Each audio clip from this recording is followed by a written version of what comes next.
MIHANG'O ya gutheria kilomita makiria ma 30 cia rũĩ rwa Nairobi ni yambĩrĩirie ĩgĩtongorio ni mwandĩki mũkaru ministry-inĩ ya maria maturigicĩirie Ndagĩtarĩ Kiprono.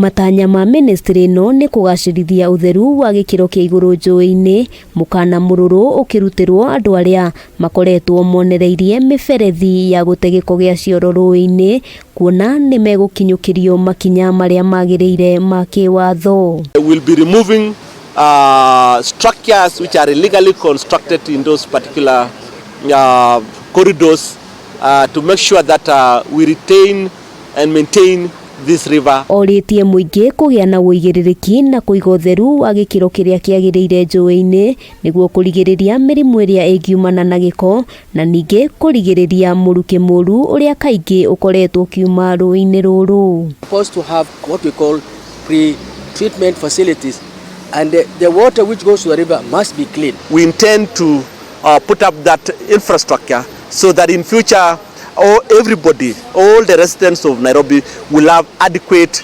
sewerage facility to avoid this continuous discharge of sewerage to rivers like Nairobi River, which we are now facing challenges. MIHANG'O ĩno ĩkoretwo ĩgĩtwarithio na mbere nĩ mbeũ njĩthĩ matanyihĩire 25 na kũringana na rono nĩ mekuongerera namba ĩno ĩkinyĩria andũ 100 nĩguo kũhanyũkia wĩra ũyũ. So we'll plant bamboo trees along the riverbed, and so at some stages we can also put pavement, and also we plant the right grass so that the environment look neat. Ministry ya maria maturigicĩirie ĩranĩire gũcokia riri wa njũĩ ciothe iria irĩ kaunti-inĩ ya Nairobi na njĩra ya gũcitheria, kũrĩa ningĩ orĩtie andũ arĩa marĩ kũrĩa njũĩ ibatie nĩ kũgerera gũkorwo makiehera. To allow the river to flow. The river is naturally self-cleansing.